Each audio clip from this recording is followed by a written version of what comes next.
दोस्तों, केरल में कांग्रेस को बड़ा झटका लगा है और केरल के कई ईसाई जैसे ही वक्फ बोर्ड बिल संसद में पास हुआ, उन्होंने भारतीय जनता पार्टी का दामन थाम लिया। इन ईसाइयों का कहना यह है कि हम पिछले 174 दिनों से धरना और प्रदर्शन कर रहे हैं। लगभग 1000 केरल की चर्च वक्फ बोर्ड के विरोध में धरना प्रदर्शन कर रही थी, लेकिन उनके पास कोई भी, ना तो वामपंथी दल ना तो कांग्रेस का कोई लीडर आया और उनको कोई मदद नहीं करी। मामला कोर्ट तक में पहुंचा और उन्होंने कहा कि वक्फ बोर्ड हमारे जो जमीन है पैतृक, उस पर दावा ठोक रहा है।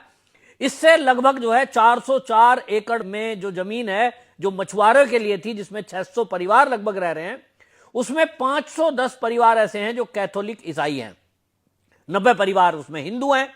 इस सब में जो दावा किया जा रहा था वो 2019 में अचानक से वक्फ बोर्ड एक दिन दावा कर देता है कि साहब ये तो हमें गिफ्ट में मिली हुई जमीन थी और ये हमारे बाप दादाओं ने वक्फ बोर्ड को दी थी और इसलिए मुनम्बम और चेराई में वक्फ बोर्ड के नाम पर दर्ज करा दी गई थी और इसलिए इस जमीन को खाली करिए। विवाद बढ़ा, मामला कोर्ट में पहुंचा, लेकिन जैसा कि आप जानते हैं कि कांग्रेस के द्वारा जो वक्फ बोर्ड एक्ट बनाया गया,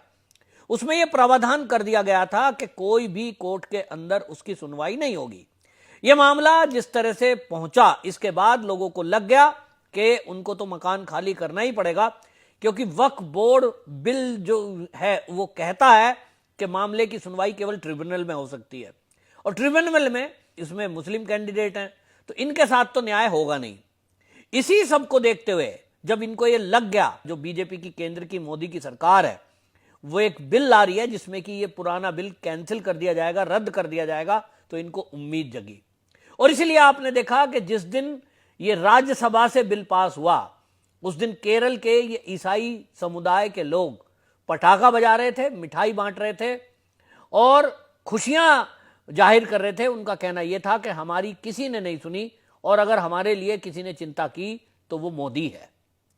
इसीलिए आपको बता दूं कि भारतीय जनता पार्टी के प्रदेश अध्यक्ष राजीव चंद्रशेखर वहां एक्टिव थे और उनको जाकर के वो धरना प्रदर्शन स्थल पर भी मिले थे।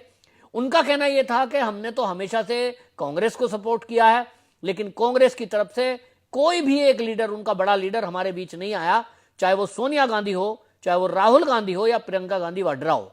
नफरत की दुकान में मोहब्बत की दुकान खोलने वाले राहुल गांधी से ये लोग सवाल पूछ रहे थे कि आप मोहब्बत की दुकान खोलने की बात पूरे दुनिया में कहते घूमते हो, हमारे ऊपर आफत आई है, हमसे जबरन मकान खाली कराने की बात की जा रही है, तो आप यहां आकर यहाँ के जो वक्फ बोर्ड के सदस्य हैं उनको भी थोड़ी मोहब्बत समझा दो।